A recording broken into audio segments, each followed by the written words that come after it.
भूतों का डेरा। एक कहावत है, बिन गृहिणी घर भूतों का डेरा।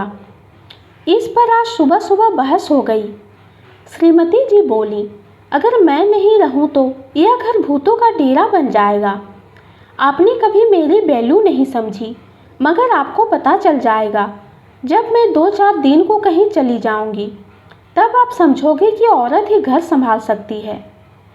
बड़े आत्मविश्वास से वे बोली, हम भी कहाँ कम थे, हमने भी कह दिया, जाओ जाओ, हमें ना बताओ, हम भी कुछ कम नहीं हैं। हाँ, पुरुष किसी नारी का मोहताज नहीं है, हम अपना काम खुद भी कर सकते हैं। आप 2-4 दिन हमसे अलग रहकर तो दिखाइए। हमने भी खूब सीखी बखाड़ी। अब तो बात आगे निकल गई थी। श्रीमती जी अड़ गईं और हम भी। वैसे हम दोनों ही अकड़ू हैं, हर छोटी बड़ी बात पर अकड़ते रहते हैं। फिर क्या था, श्रीमती जी मायके चली गईं, हम ऑफिस जाने की तैयारी करने लगे। पहले लंच बॉक्स बनाए या नहा ले, सोचने लगे।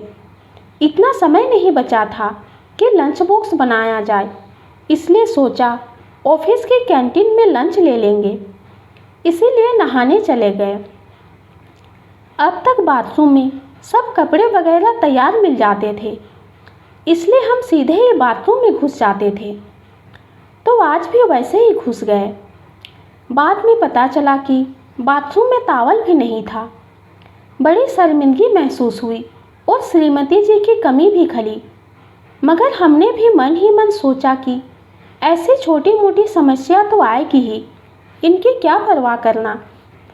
हम कपड़े पहनकर तैयार होने लगे और तो सब ठीक था, मगर मोजे नहीं मिल रहे थे। बहुत तलाश किए, मगर नासपीटे ना जाने किस बिल में छिपे बैठे थे कि नजर आने का नाम ही नहीं ले रहे थे। मन किया कि एक बार श्रीमती जी से फ़ोन करके पूछ ले, मगर हमारी पुरुषोचित अकड़ बीच में आ गई। हमने भी तय कर लिया था कि हम भी बिना गृहिणी के कुछ दिन तो रहकर दिखाएंगे, इसलिए स्लीपर पहनकर ही ऑफिस चले गए। बॉस ने हमें बुलवाया, हम उनके केबिन में चले गए। वे हमारे स्लीपरों पर बड़ी देर तक दृष्टिपात करते रहे। हमने अपनी झेप मिटाने के लिए कह दिया। पैरों में बड़ी तेज खुजली हो रही थी, इसलिए आज स्लीपर पहने पड़े। मेरी बात सुनकर बॉस बड़े जोर से हंसे और कहने लगे, यादव जी, जब मेरी श्रीमती जी भी मायके जाती हैं, तब मैं भी यही बहाना बनाता हूँ। आप तो ये बताइए कि कब तक स्लीपर में ही आओगे। अब तो पोल खुल गई थी, इसलिए उनसे हकीकत छुपाने का कोई कारण नज़र नहीं आया। दोपहर तक बड़ी तेज भूख लगने लगी। नाश्ता भी नहीं किया था, सुबह सुबह ही लड़ाई हो गई थी। लंच में अभी 1-1.5 घंटा था। कैंटीन से चाय बिस्किट मंगवाकर काम चलाना पड़ा। लंच में कैंटीन चले गए। लंच का बिल जीएसटी सहित 680 रुपया आया। बिल देखकर हमारी आंखें फटी की फटी रह गईं। इतने पैसे तो जेब में रहते भी नहीं हैं। पेटीएम से भुगतान किया, तब श्रीमती जी का चेहरा आंखों के सामने नाचने लगा। ये 680 रुपये का खर्चा हमें फालतू लगा। श्रीमती जी लंच बॉक्स तैयार करके रख देती थी, मगर आज तो 680 रुपये की खपत लग ही गई। जैसे तैसे घर आए। गरम गरम चाय की बहुत तेज़ तलब हो रही थी, मगर बनाए कौन। श्रीमती जी होती तो जितनी देर में हम कपड़े बदलते, उतनी देर में गर्मा गर्म चाय तैयार मिलती और साथ में एक खूबसूरत मुस्कान भी। मगर यहाँ तो पानी का गिलास भी खुद भरना था और उसे साफ भी करना था। लेकिन बड़े बुजुर्गों ने कहा है कि हिम्मत रखनी चाहिए, तो हम भी हिम्मत अपनी जेब में रखकर चाय बनाने लगे। पानी गैस पर चढ़ाया और अदरक ढूंढने लगे। बिना अदरक की चाय पसंद ही नहीं आती है हमें, मगर अदरक तो थी ही नहीं घर में।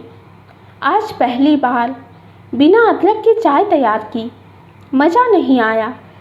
श्रीमती जी के हाथों की मिठास गायब थी उस चाय से, फीकी फीकी लग रही थी। अब अपने ही हाथों से बनी चाय में मीन मेघ भी नहीं निकाल सकते थे। ऐसी चाय अगर श्रीमती जी बना देती तो 10 बार सुना देते। क्या यार, चाय बनाना भी नहीं आता, मगर खुद को कैसे कोसे। घर काटने को दौड़ने लगा। जिधर देखो उधर ही श्रीमती जी नजर आने लगी। इधर उधर काम करती, कभी मेरे साथ बालकोनी में बैठकर गप्पे लगाती, कभी छत पर कपड़े सुखाती। अरे ध्यान आया, कपड़े सुखाए थे सुबह, जाकर देखा तो गीले पड़े थे, शायद दिन में बारिश से भीग गए थे। श्रीमती जी होती तो उस समय उतार लाती इनको, मगर अकेले क्या क्या करें हम। वक्त काटे नहीं कट रहा था। रह रहकर श्रीमती जी की याद आने लगी। टीवी ऑन किया मगर मन नहीं लगा। जब तक दिन में 2-4 बार जली कटी नहीं सुन लेते, खाना भी हजम नहीं होता था, इसलिए पेट में गुड़गुड़ होने लगी। आज जली कटी सुनने को नहीं मिली ना। डॉक्टर के पास गए तो उसने 1000 रुपये की दवाइयाँ लिख दी उसमें। हमने तरकीब निकाली और श्रीमती जी को फ़ोन लगाया। फ़ोन लगाते ही निर्बाध रूप से आवाज़ आनी शुरू हो गई। आज खुश तो बहुत होंगे आप, आखिर आज आज़ादी का दिन है आपका, और कर लो मज़े। मन ही मन लड्डू फूट रहे होंगे कि चलो बला टली। मगर मैं कह देती हूँ कि मैं पीछा छोड़ने वाली नहीं हूँ। जब वापस आऊँगी तब सारा हिसाब चुकता कर दूँगी। कान खोलकर सुन लेना।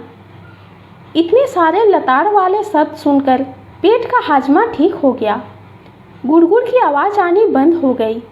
चैन की सांस आ गई। आखिर जली कटी सुनने को मिल ही गई ना। हड़बड़ी में हम इतना ही कह पाए, प्रिय अब वापस आ जाओ। मुझे पता चल गया है कि वास्तव में तुम ही मेरी लाइफलाइन हो। मैं अपनी गलती स्वीकार करता हूँ। उधर से रोने की आवाज़ आने लगी। हम भी 1 मिनट को नहीं भूल सके हैं आपको। आपके बिना हमें भी कुछ अच्छा नहीं लग रहा है। हम अभी आ रहे हैं। बड़े बुजुर्गों ने सच ही कहा है कि बिना गृहिणी घर भूतों का डेरा ही होता है। हमने आज प्रत्यक्ष रूप से अनुभव कर लिया था। तो ये छोटी सी कहानी आपको कैसी लगी कमेंट में ज़रूर बताइए। कहानी पसंद आती है तो चैनल को लाइक और सब्सक्राइब कीजिए। कहानी सुनने के लिए आपका बहुत बहुत धन्यवाद।